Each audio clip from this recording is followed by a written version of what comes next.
Good evening, Planning Commission members, staff, and members of the public. I would like to call this Planning Commission work session to order for Thursday, July 31st, 2025. My name is Brian Halbert. I'm acting chair for the Clark County Planning Commission tonight. But before we begin, I'd like to announce that our Planning Commission work sessions are hybrid, both in person and by way of WebEx. For the virtual and in-person members of the Planning Commission and staff, please ensure that your microphones are turned off or muted unless you are speaking. There will not be any public comment during this work session, but members of the public can watch and listen. This evening's agenda is planned as follows. Tonight, we will be hearing from Jose Alvarez and Jenna Kay on the comp plan policy, land use element, Chapter 1 of the Growth Management Act, and then open house feedback on land use alternatives. So from there, I'd like to turn it over to Oliver for a opening statement, and then we'll get going. Yes, good evening, Planning Commission members. For the record, Oliver Ojako, Community Planning Director.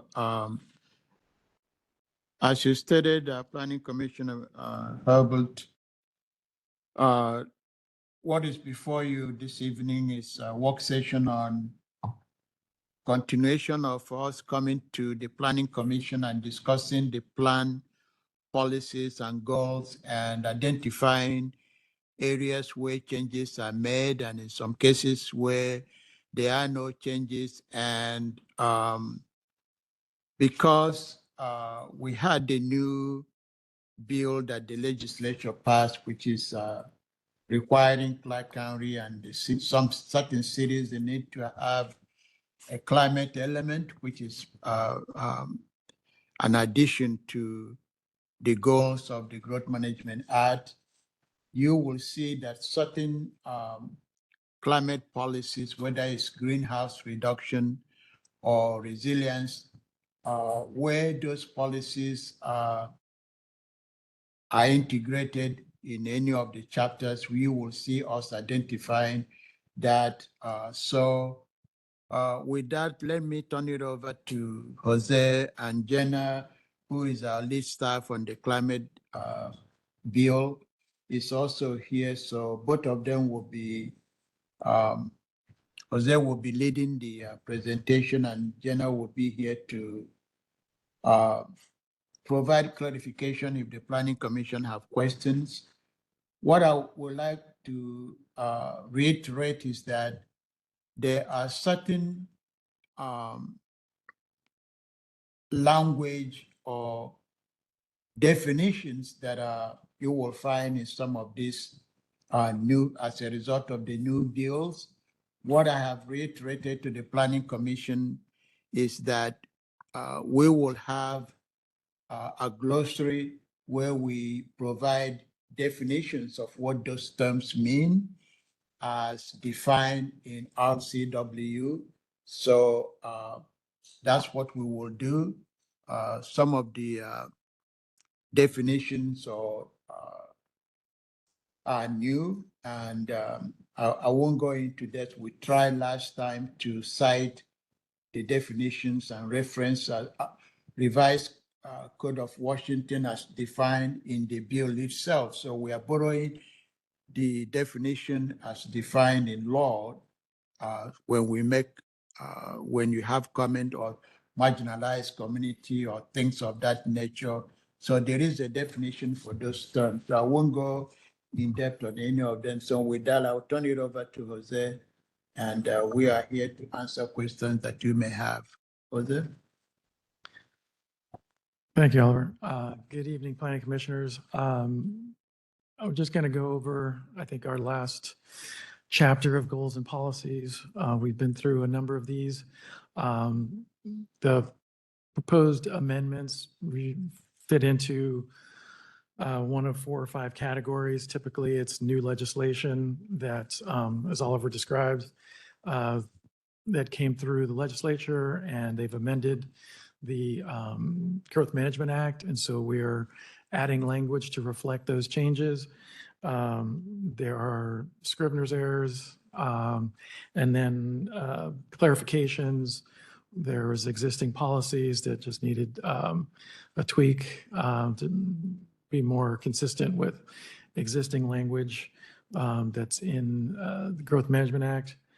And then part of the new legislation, a big element that the new element, the climate element that Jenna has worked on with a diverse group of folks on their advisory committee, and you've seen many of the policy proposals.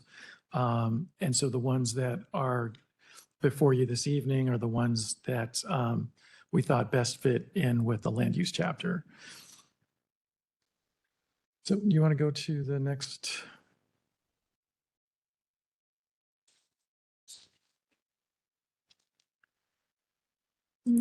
So this policy 1.1.11 is just deleting the appropriate by state regional resource. That's not in the RCW. It has to, the population has to come through OFM. And so we're just striking that. I think in the past, there was a thought that maybe since we're so close to the Portland metro region, I think looking at metro for population projection was something that may have been considered in the past, but the language is pretty clear that has to come from OFM. So we just wanted to be consistent with that. Next one.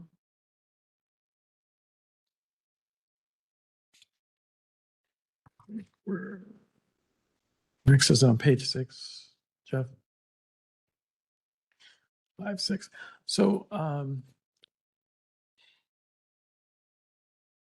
this proposed amendment is just to reflect new legislation that requires the county and the jurisdictions to plan for population the housing needs broken down by income bands. And so we had previously adopted density targets for the various jurisdictions and just thought it would be better to reflect the targets that are developed by Department of Commerce by income band. Those were adopted by council, and that's what the jurisdictions were provided as the allocation target. And so those would be reflected in an appendices. And so we're going to strike the 4, 6, and 8 density language. And then as part of the vacant buildable lands model, we've modified that to run based on zoning. So all of the jurisdictions have given us density targets by zones for each of their jurisdiction, and that's reflected in our documentation for the vacant buildable lands model. And so we would put that in the appendix as part of the comp plan so that that could be there and we wouldn't have to make that. It would replace that density targets.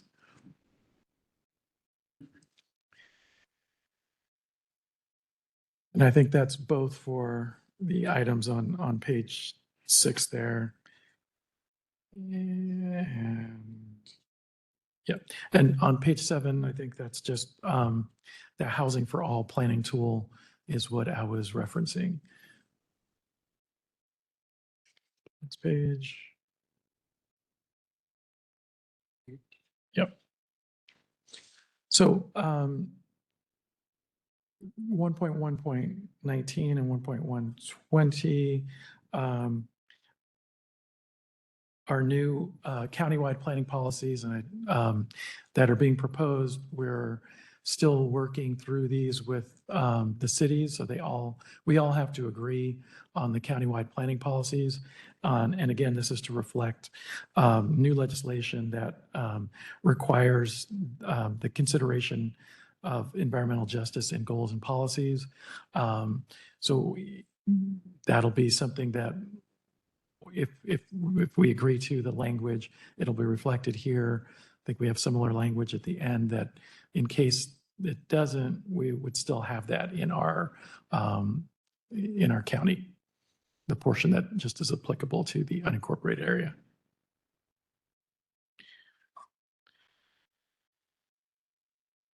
And then the next page is just corrections for the numbering.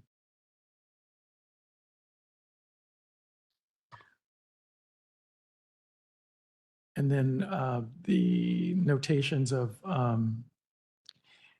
again, if the policies that came out of, well, if the existing policies are consistent with the goals in the greenhouse gas and resiliency, we notate that with the GHG or the RES notation.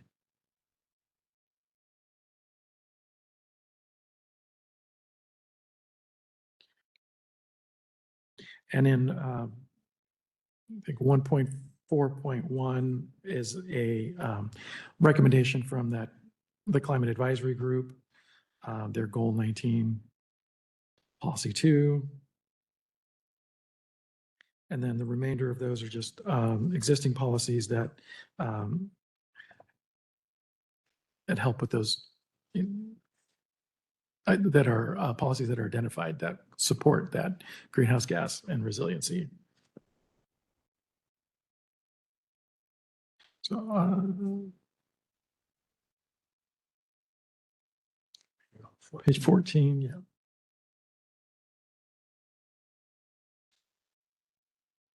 So again, this is a new goal from the climate element, and then policies to support that were recommendations from the advisory group.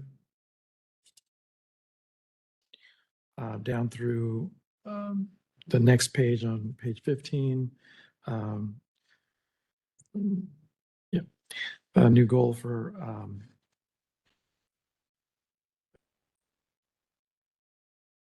again, that advances environmental justice, and then the supporting policies underneath that came out of the ag recommendation. And then the last two policies on page 16.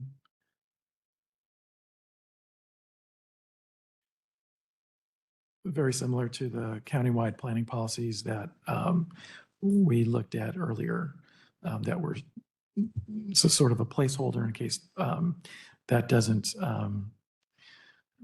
become a countywide planning policy.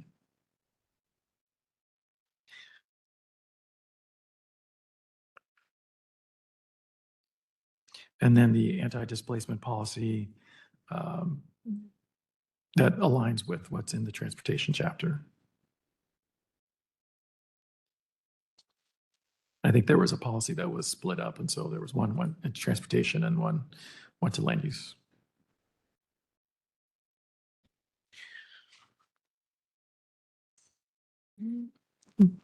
Any questions you have on those? To go down the list. Do you want to start it off, Jeremy? Sure. Yeah, I just had a few questions. This is Commissioner Baker. Most of this is pretty straightforward, and I understand it's in alignment with some of the other stuff that we've been talking about. You were referencing that you're still working through some language, some verbiage with the municipalities and whatnot. So I just had a comment on page 8, 1.120. Plan for residential neighborhoods that protect and promote the health and well-being of residents. I feel I'm in agreement with that. But then when it gets into the very specifics of it, I think it's maybe a little verbose and maybe not necessarily meeting what our goals might be. So I just would recommend tightening that part up a little bit. You might be in agreement with me on that one. Then on page 11, there was no changes here, but I just was I was reading through this whole thing, and so I was just had a question on the goal towards the bottom there. Encourage more compact and efficiently served urban forms and reduced inappropriate conversion of land to sprawling, low-density development. I'm just understanding if you could explain the need for the use of the word inappropriate. Is that a necessary descriptor for the county to have in their goal? I mean, could it be reduce the conversion of land in sprawling? I just don't know if the word inappropriate is appropriate, but just something I kind of noted. That was on page 11. Basically goal 1.3. So goal, and it's right towards the bottom of the page. Encourage more compact and efficiently served urban forms and reduce the inappropriate conversion of land to sprawling, low density development. Do you see it there, Brian? Page 11 of 17. Oh, you could, okay. Sorry. Yeah. I think. And so I just had a question about for the climate on page 14 for the goal of encourage resilient development within the unincorporated urban growth area with the climate related hazards such as flooding and wildfire. Could you go into my question was was this specifically called out in the House bill that was passed that needed the modifications, or was this something that the CAG recommended us putting in? I just wanted to know if this is something that was put upon us by the legislature, or is it something that we're doing to ourselves? I know that looking at wildfire was something that was new to us, but I think Jenna could speak to what how the goal came out of the CAG. But I think it's consistent with what was identified through that process as a necessary goal. But And is this, so just help me wrap my mind around the land, like these chapters of the land use element and all the stuff that we're talking about. Is that for countywide, or is this just specifically for the urban growth boundary, the area? it's countywide. Countywide. Yep. Okay. Do you want to add to that, Jenna? Sure. For the record, this is Jenna Kay with Community Planning. So as Jose mentioned, goal 1.5 and the policy 1.5.1, those are recommendations that came out of our work with the CAG, and they are consistent with requirements of the new climate legislation. So generally, there's requirements that we need policies that address climate hazards projected to get worse in the county. So that includes flooding and wildfire based on the state's resources we need to use. Anyway, we have that whole list of criteria that I know we've talked about before. So I would say it's a recommendation from the CAG, but it is consistent in helping us meet requirements we need to meet in HB 1181. Thank you, Jenna.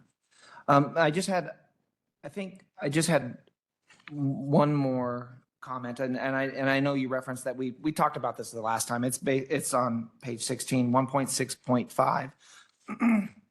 Design and implement an unincorporated county anti-displacement strategy to discourage displacement of vulnerable population groups due to gentrification while fostering housing affordability and availability. I just wanted to just go over that just one more time, just to talk about like how are we balancing what our policy goals are with the need for affordable housing and development that is required. So it just strikes me we're discouraging some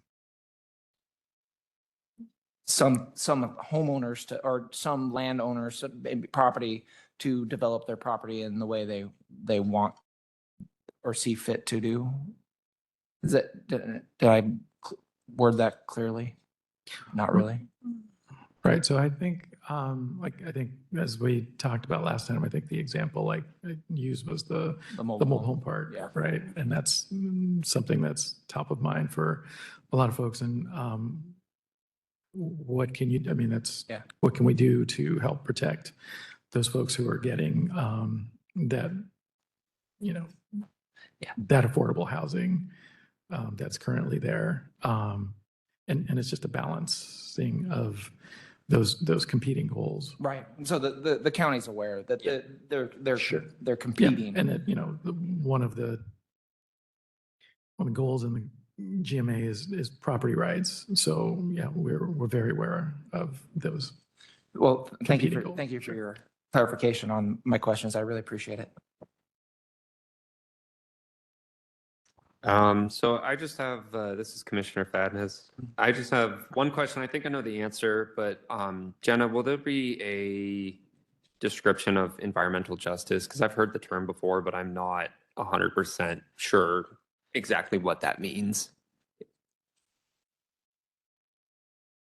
Yes, I'm going to pull up the definition so I can read it to you. So give me a moment if you have other questions while I work on pulling that out. Not another question, but a comment, kind of as Jeremy was talking, 1.6.5, and I talked about this during the last work session, but I also have concerns with the anti-displacement strategy, because if we want to increase density and meet the goals of the county, there is going to be some displacement of single family homes and less dense residential properties. And so including some of these just does give me a little bit of pause as well. It just kind of seems counter to some of the goals we're trying to meet as a county.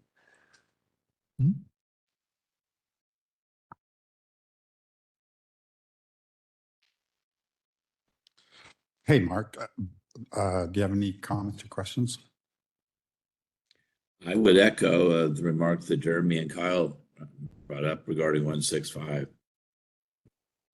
I realize, it's a theme, and staff reminds us that continually.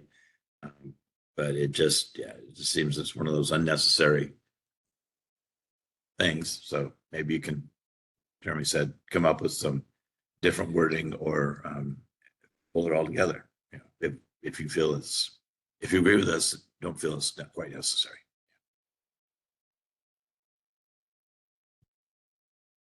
I have no comments at this time. Yeah, thank you, thank you, planning commissioners. I think on 1.6.5, as staff have indicated, Jose and Jenna, if you look at, for example, manufactured home, one could consider that as a way to provide affordable housing. So when you're talking about displacement or discourage displacement, what that is getting at is you're looking at the entire county, you're planning for all segments of the population. You want to come up with a strategy on how to address displacement, assuming, and I use the word assuming, as Jose indicated, we do respect property rights. In other words, the owner of the mobile home park may decide to redevelop that park, for example. How do we work with the owner to come up with whether we coordinate with the housing authority to say, okay, if you're going to redevelop this, is there opportunity to give preference to this group so that if you redevelop it, they can come back and maybe rent the place? Or is there any other mechanism that we can look at? I think there's a bill that the legislature passed giving the owners of a mobile home park opportunity to buy that, or opportunity to come up with a way to maintain that housing stock so that there is no displacement. So this I agree with your observation, but it says design and implement an unincorporated county anti-displacement strategy. So when you start looking at it in terms of what other mechanism can be put in place to protect that housing stock, when you're looking at housing affordability, I think that's really what we're trying to get at. Some of these policies and strategies is something we have to work on. I think the legislature recognized that, manufactured home provides housing affordability for those that live there. But then the property owner may decide to redevelop that or sell it for whatever reason. And I think the legislature did pass a bill allowing them, is that 180 days? I can't remember how long to come up with a mechanism to acquire the property or come up with any financing opportunity to return that housing stock if it's feasible. So that's what this language is getting at. And I just want to follow up on, so is the concern with the outcome or the language? Well, the outcome, Okay. for me, it's mostly the outcome. And when Oliver was talking, it brought up the mind, the complexity of this issue, right? So we're talking about our policies, right? And how does that reflect? And I was going to pose this question to you, Jose, because you could probably answer this pretty well. How is that our policies that we are putting in here being implemented into the vacant buildable land model? And how do we account for if we're discouraging land use, Right. but yet we're not growing our urban growth boundary because we have this land available, but maybe it's not available. So I just was wondering how you can Yeah. go through that complexity for me. So, and just staying with our current example, in our vacant buildable lands model, the way we treat mobile home parks is that we don't assume that they're going to redevelop. So we don't want to assume that that's going to be additional capacity. Most of those are zoned probably urban medium, R18. They could probably redevelop and have more density than that's currently there. But we don't count that as capacity for future growth. So it's not in the assumption model it's assumed, because when we were going through this for housing and whatnot, there was a certain percentage of maybe you could refresh my memory of what is the percentage of we assume that is going to be developed versus it's available but not going to be developed, Right. So, utilized. yeah, so we, two categories, vacant, and we have a 10% deduction for that. And for underutilized, it's 30%. So we have an assumption that not all land will develop. And the mobile home parks, for example, are they 10% or are they 0%? We assume. So it's essentially we are the way we've through our vacant buildable lands model, essentially we have this.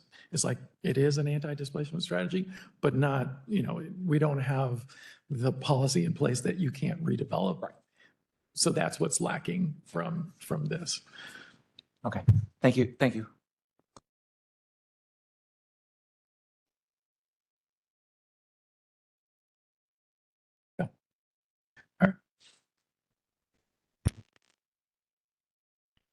I just wanted to follow up on Kyle's question on the definition. So we pulled it up on the screen. This is the new definition written into the Growth Management Act for environmental justice. So this would be an example of a definition we likely would like to add to the comp plan to just make sure we're being consistent with state law when we use that term. Yep. Thank you, Jenna. I figured you had an RCW for me.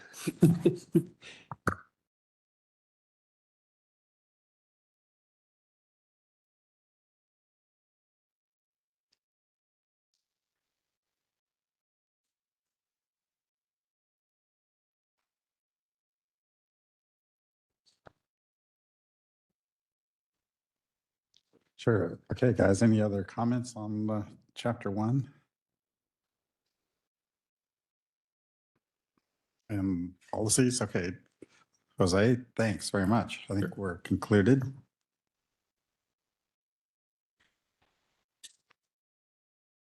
Okay, now we're going to go to the open house feedback on land use alternatives from Jose and Oliver.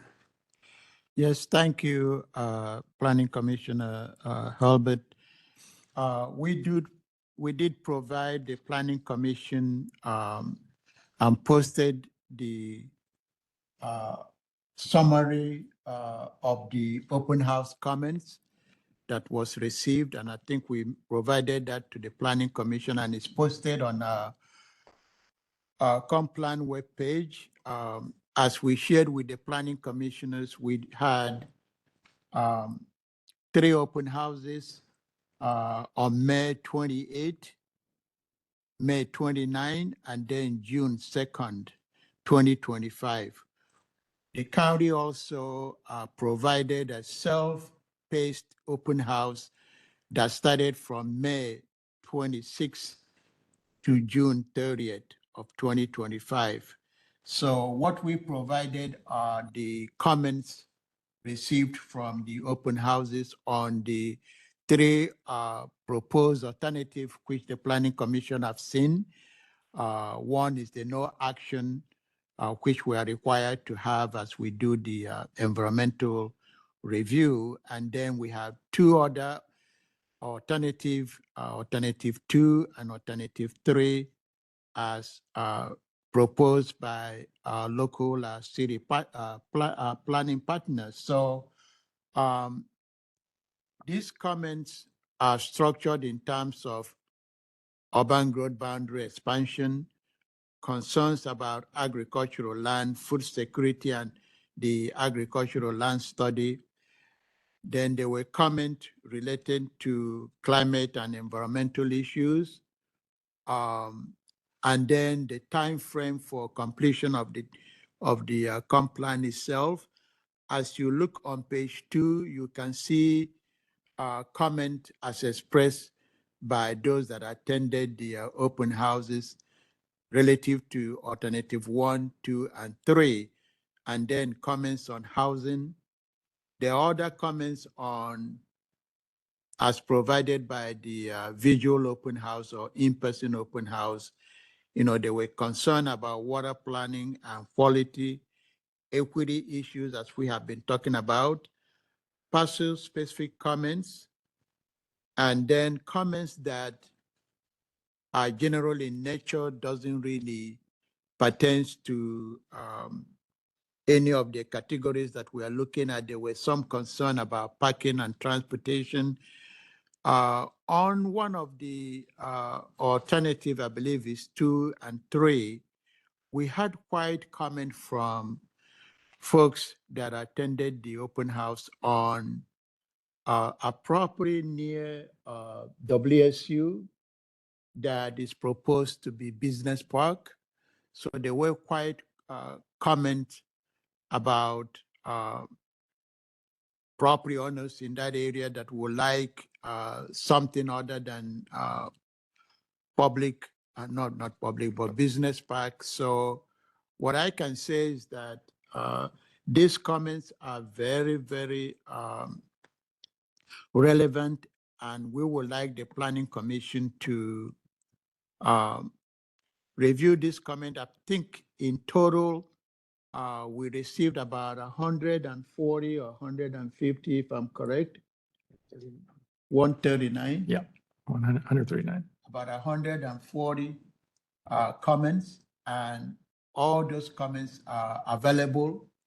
And as you look at our summary, you will agree that we captured pretty much in this summary the comments that we heard. We would like the Planning Commission, because the next thing that will happen will be the draft EIS that will be coming out, and it will help inform you the comment from that draft EIS when it comes out, and this comment relating to the 3 scenarios. So that will help the Planning Commission in addition to the testimony that you will hear from property owners and the general public. in their recommendation to you on what the preferred land use plan you should be recommending to council. So that is really the importance of us summarizing this comment and providing it to you. I don't have any other thing to say about this. This is pretty much, and we had Cindy, who is a court reporter. She was available to also take verbal comments, and all of that are all included here. So if you have specific questions, I can go in depth, but I think this summary covers pretty much what we heard from those that attended.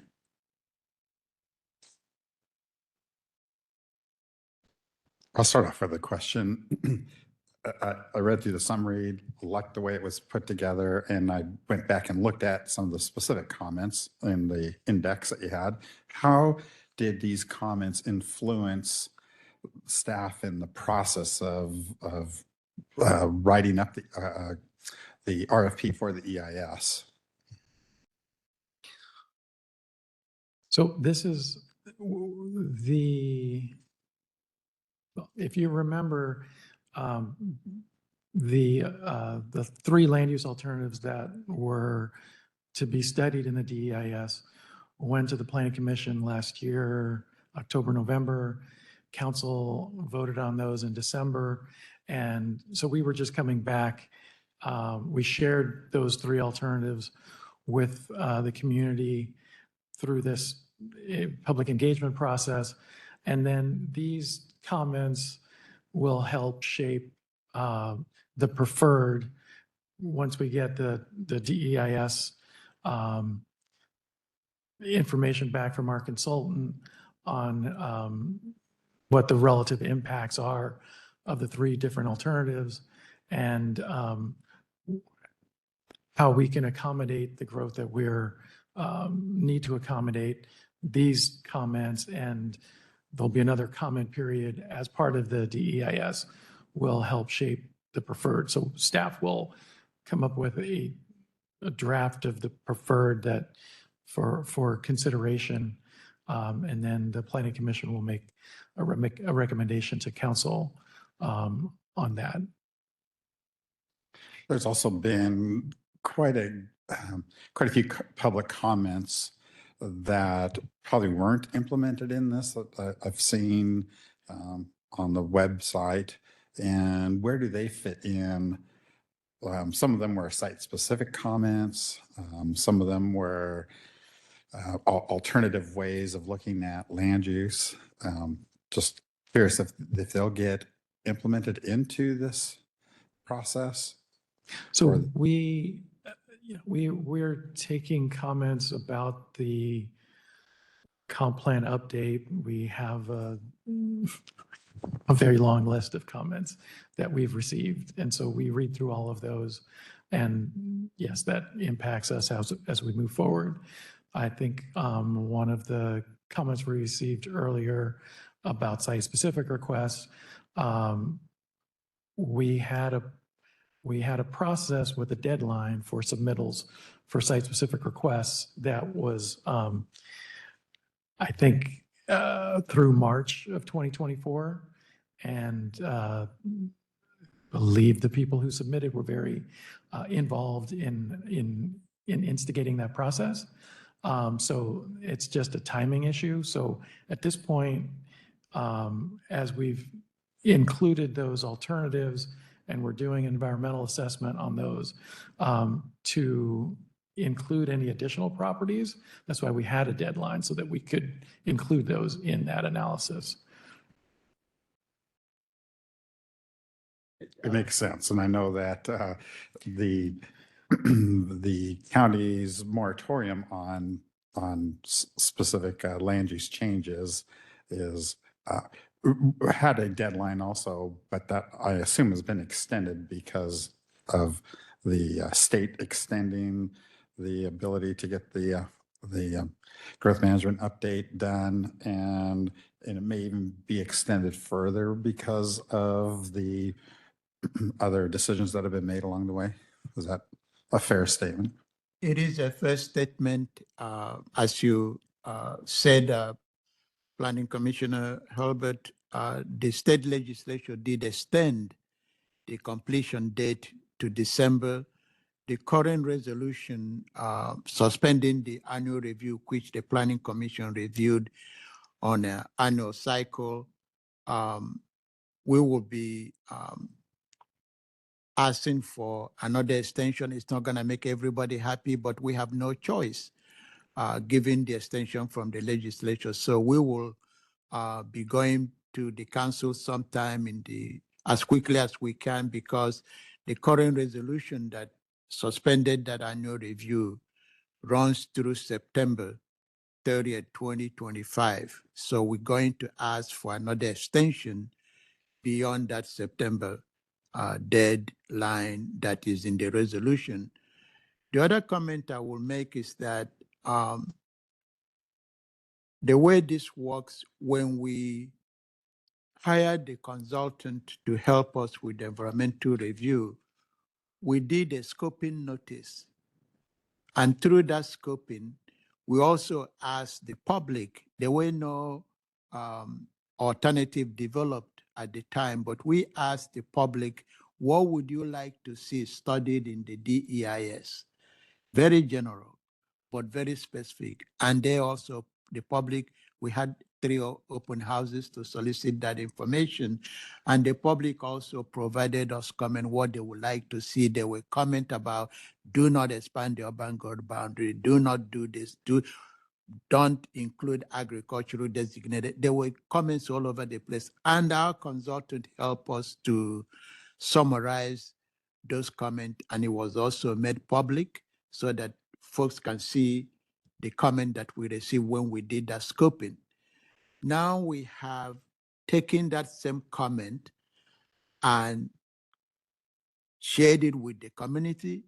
So it helps us in the development of the 3 scenarios that are now going to be studied. And when we went back to the public in this last 3 open houses, it was more of, did we capture what you asked to be studied in the DEIS? And that's really how this works. If we didn't capture that, the public will let us know and will let you know. And you're beginning to see comments to say, well, do not expand the urban growth boundary, for example, or as you can see here, there were some folks who are very particular about agricultural land, food security, and the ag study, which I have shared with the Planning Commission that, of course, you must have read in the paper that we now have a consultant who will do that ag study. So all those will inform us and the public as well as to the framing of the the preferred plan when we get there. And then is that preferred plan again will be the basis for your final decision and recommendation to council. So there is no single time that public comment stops. Public comment continues until the gavel comes down by the council. So there will be opportunity for the public to continue to provide input, and that's how the process works. The folks that may be submitting, as Jose indicated, yes, we are still receiving inquiries about site-specific requests. There were some who didn't know that there was a cutoff date, but you have to have that cutoff date so that you can put some perimeters of what is it that you're doing. So, but folks are encouraged to continue to submit comments until the council makes the final decision. Thanks, Oliver. Commissioner Baker. Thank you, Oliver, for that. Then we have this. When are we? I don't want to jump the gun on us, but I have some questions. So, is this the next agenda? Yes, I was going to talk about this briefly because it is part of the what we would like to share with the Planning Commission and also the public. Not only because, Jose, I don't know if you want to go through this, but not only because the legislature have given us this additional 6 months we have been saying publicly and before the council that the ag study, which the council asked that be done, because we have proposal that included ag in what was submitted. So with that, the timeline to complete that, the council just approved the consultant to help with that effort. You can see that we have amended, this is the second time we are amending the completion date or the project schedule to account for the completion of the ag study, as well as that have led to the timing of when the DEIS will be released. So if you look at this, you can see that we are planning on having the ag study have a work session or open house feedback on the proposed alternative on, I believe, September 10th, 2025, and then going to the planning commission, not planning commission, council, to share the resource land study also September 10th, and the final ag study due November 4th. And then council time will be to share that final study. We are looking at November 19th. The DEIS, we are looking at issuing that, working with our consultant October 1st, and we will allow, typically the law allows at least 30 days for comment period of the DEIS. So that will take us through October 31st, if we allow for 30 days. Now, I must say that there is also a provision that the public may ask for extension to additional time to review the DEIS.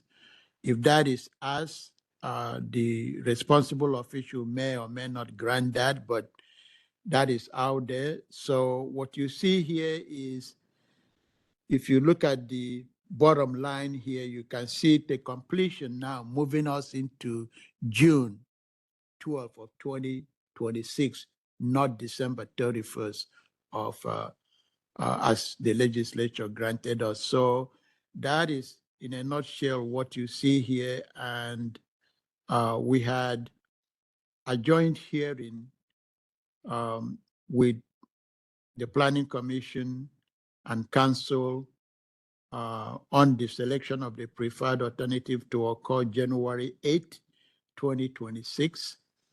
And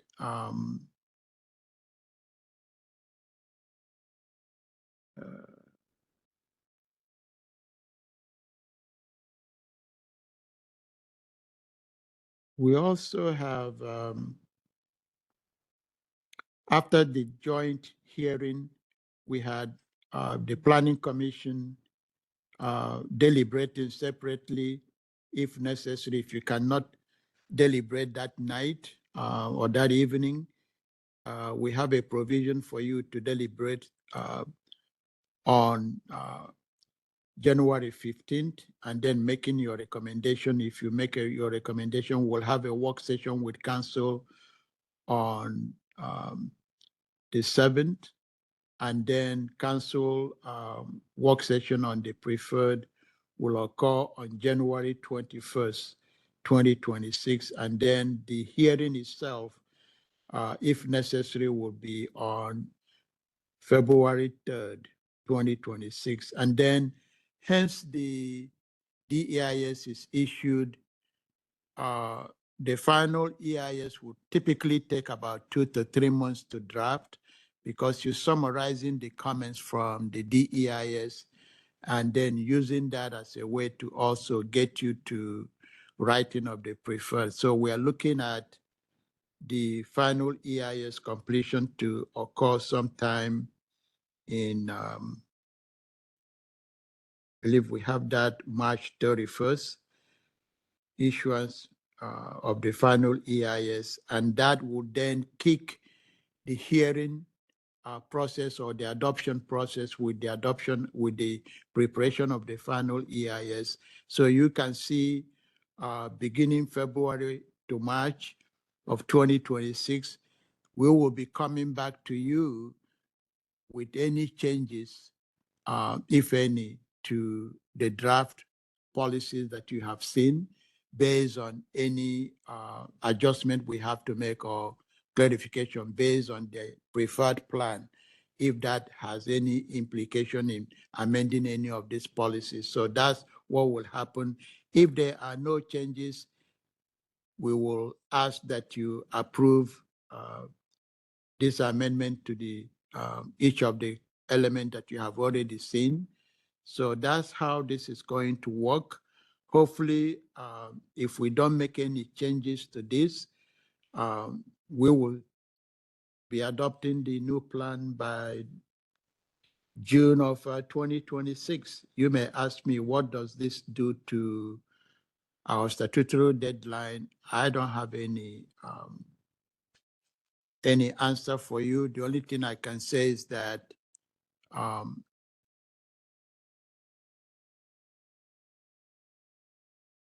I don't know what's going to happen if someone or a group were to challenge the county for not meeting the statutory deadline.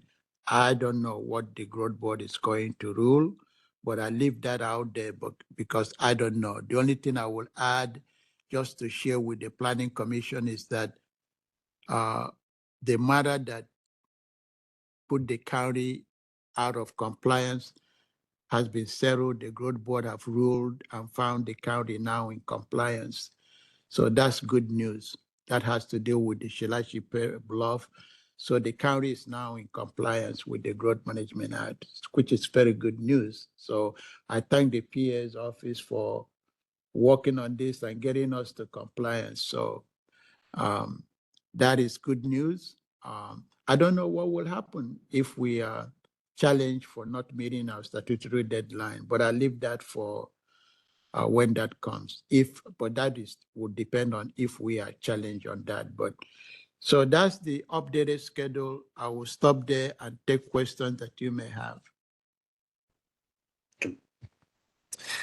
Thank you, Oliver. It's very in-depth and it's quite a robust schedule. A lot of things, a lot of moving pieces here that look like you get one piece falls off. It's a chain reaction of events that could push us even further out than 6 months past our deadline. One question I had is when I was looking at this, I was trying to figure out, well, so it seems like you're timing the issuance of the draft DEIS to coincide to be out for its review period in relation to where it lands with the land use, so we can have all that information together. Because it seems like I was just trying to understand, why would we wait to do that, to issue the the draft DEIS? DEIS. Yes. Why we would wait? Yes. So so right now they're working on it. We're looking at that being issued in October. So the evaluation of the three alternatives will be out. At the same time, we'll be working based on that information. Again, it's going to help shape the preferred. Some of the alternatives exceed the capacity. So, trying to figure out how to fit that together into a preferred. But at the same time, there's a public comment portion of that. So that's going to be public comments that will be received for 60 days. And so we can't move forward with selecting the preferred until that process is completed. Okay. But the land use survey, the agricultural resource land study, where does that come in? So to this? that's going to be sort of in the middle of the DEIS process, the middle of the DEIS comment period. So November 4th is when that study is supposed to be completed and provided to the county. We've built in a work session with council so that we can receive public comment on that. And having the 60-day comment period for the DEIS will allow the public to weigh in on that study as well. And that's gonna, Is it that, should help. is that kind of why is that just a happenstance that it happened that way?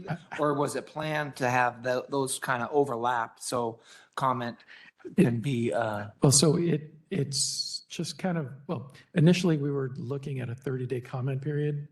But as Oliver mentioned, if, someone asks for an extension, so why don't we just build it in? And since we're going to have this other document that people are very interested in, and let them have a longer review of that. okay.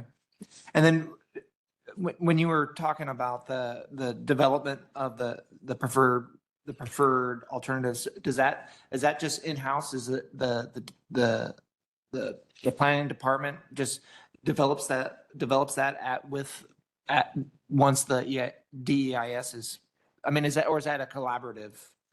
So typically, we would craft that for the planning commission to consider the way we crafted the alternatives. But it's also, each of the jurisdictions will have their own, right? So they'll be coming up with their kind of preferred also. Now, when we were talking about this back when we were approving the land use alternatives, we spoke about the county's responsibility to ensure compliance with the Growth Management Act to the municipalities. And so some of these alternatives that they were proposing did not meet those requirements. So when does that conversation happen? Yeah. Now? Yeah, so once we, I think the best way to look at it is alternative 3 has a lot of expansions. It's just much bigger. It has a greater capacity than the others. We know that as is, those can't move forward. So there's got to be some shrinking of that. And so we've, between a no action, alternative 2 and alternative 3, we've provided a range of options. And so So that's got to you've be. provided that to the municipalities? already? They've They provided that. okay. Yeah. So they initiated that, and that's what was studied in the Okay. DEIS. Part of what's going to influence that is maybe the outcome of the ag land study, to see whether that can move forward or not. If that's taken off the table, then we have other potential issues. Okay. Thank you. And then I had another question that not about land use, but basically the climate, all the chapters that we've gone through, right? And we've had all these work sessions, and then the planning department is going back and working with the municipalities on the verbiage and whatnot, and maybe change. Is there a time where we're going to be presented additional changes, or is it just going to be towards the end when it's all done, say, okay, this is what we came up with? I think the plan was to, for the countywide planning policies, when that's resolved, we can bring that back. And then there were some specific, maybe the land use and the transportation that we talked about at the last go around, where there were some potential changes. And again, it's tied to the countywide planning policies and how those shake out. But I think that was the extent of the changes that we were going to. Yeah, it wasn't much. I just was Yeah. curious if it was going to be represented, or we're just going to wait. I think the idea was if there were going to be any changes, we would bring those so you can see those, and then put the package together of kind of the final version that we could anticipate you taking action on. Okay. Thank you. I appreciate the clarification. Yeah, Jose, we're anticipating some changes, so I assume that we will be seeing some of those changes. Correct. Not if there is. You will, if there are changes, as Jose indicated, there are two ways to look at it. One is the countywide planning policy, which we, the county, and all the municipalities has to agree to. That if there are changes to it now, there are few countywide planning policy dealing with equity that we are reviewing with our local jurisdiction. If we're all on board, we will come to you with what was agreed to as countywide planning policy, which everyone, all the cities in Clark County has to go through their own legal, through their own council to adopt. And then we will also be approving that or coming to you with your recommendation to council. Those we don't typically change. Hence, the local jurisdiction agreed to that. Unincorporated policies, if the council, if the PC recommends some changes, we will take that to the council. But those unincorporated or policies that are particular to unincorporated area of the county, that you have some latitude to make a recommendation, and we can take that recommendation to council. And all of that is also going to be based on input from the public as they come before you testifying, because all these policies and strategies, we are posting them out on our webpage and providing telling folks that is available for them to take a review of. For example, the climate element, before we go to the Planning Commission, we put out a press release. This is available. The council will be doing this, the blah, blah, blah. Here's the link to review that and provide comment to the council. I had a follow-up question. So say we have this joint hearing scheduled for January 8th, right? Is that where we're talking about the land use alternatives, or or is there going to be like all the chapters in the Growth Management Act or So- comprehensive plan, excuse me, So that's going to be about the land use alternatives. Because, specifically? yes. Okay. So it's getting to the preferred alternative. Okay. And then there obviously will be a hearing for the comprehensive plan, Right. and all the verbiage and all that stuff. And Yes. that will be, that's the April somewhere? Yes. Okay. As we indicated, with the selection of the preferred, there will be a final environmental review, which is what is called final EIS document. It is that final EIS document that we will go through the adoption process with. And those are the final document, and any changes to the comp plan text or any changes to the development regulation that we will also be sending to Commerce to let them know that we are now in the adoption process, because we have to submit that to them 60 days before the council takes or the county acts. Okay. So now I see why we're having two possible dates for the hearing, because we could have a lot of public comment, and it could take, and I would imagine in your experience that is necessary in this process. It That's has why it's- been. Yes, Yes. okay. Yeah. And it would be my first time experiencing that. How long are we gonna, when do you cut off? Like at midnight or 1? I That think, would be at the council's I discretion? think we've actually added to our code a specific cutoff time so that we don't extend into the early morning hours. Thanks, because I like to early to bed, early to rise. So anyway, Your call, if you want to stay here until 2 a.m. In the past, they've been hearing that went on beyond 1 a.m. So, but, you don't want to do that. We have 10 o'clock cutoff time, but you can decide whether to, depending on going. who is in the audience, whether you want to take additional comment. If there's only 3 or 4 folks left to Mhm. comment, you may make that call to take those testimony, or you may decide to continue your call. But yeah, as Jose indicated, we try to respect your time and the public. I believe we were here till after 11, well, the first time we did the land use or, There've been hearings that have gone 11. When we did the surface mining, we went beyond 1 a.m. Okay. You signed up for this. yes, volunteer. Thank you. Commissioner Thaddeus. Thank you. So Jose, earlier you said something that now I'm a little confused on. So the alternatives were created to for creation of the DEIS, correct? And these are these set in stone, or are these fluid where small changes can be made? Or is, if I look at alternative one as it's presented now, that is how it will be presented next year? So what's fluid is the preferred. So the 1, 2, and 3 are kind of locked in. But within that, you don't have to choose one of the 3 options.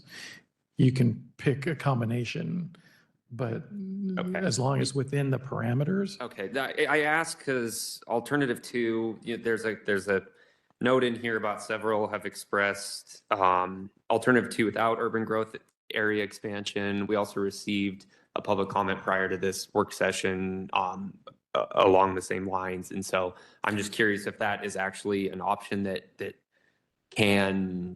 could move forward, or if that's just something that's dead and it's not possible because the alternative already has an urban growth expansion. Does that make sense? That might have been a little wordy. Yeah. I'm not sure. So expansion to alternatives. So alternative 2, Mhm. on the summarization here, Yeah. says several others expressed support for alternative 2 without any UGA expansion. We also received a public comment that was along the same lines too. And so my question is that even a viable alternative going forward, or is alternative 2 set in stone and it would? So I think there's some expansions of UGA within alternative 2. Right. Yeah. And some people have expressed support to include some of the zoning changes, but without the UGA expansion. So Right. is that an option even?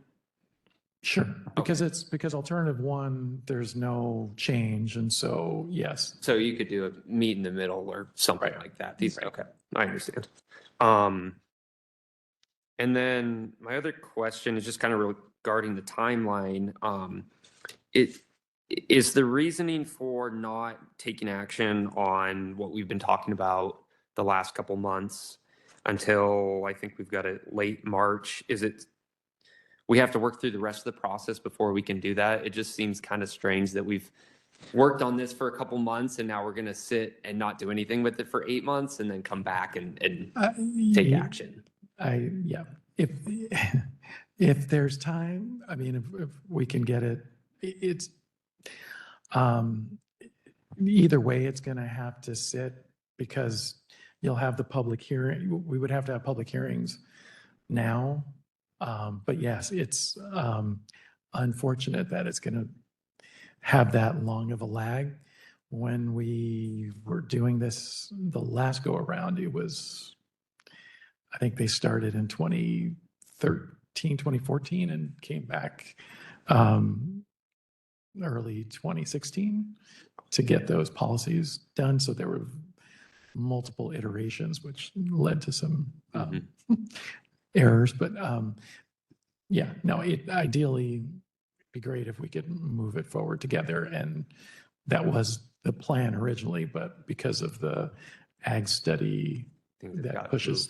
moved. Okay, we'll just have to brush up on our reading throughout the year. Yeah. That's all I got.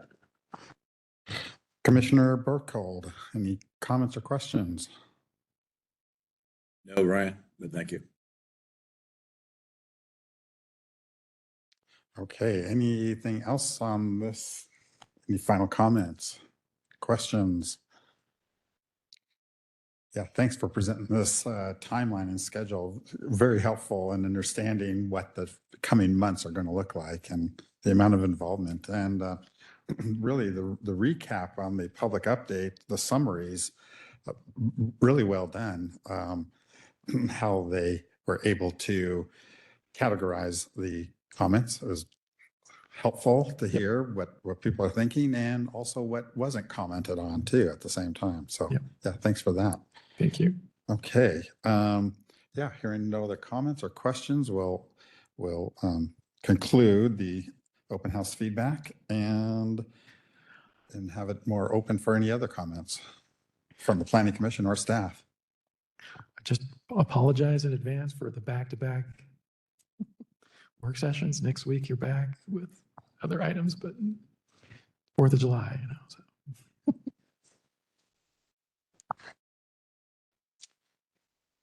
Okay, hearing no other comments, we'll adjourn tonight's meeting. Thank you for coming and presenting.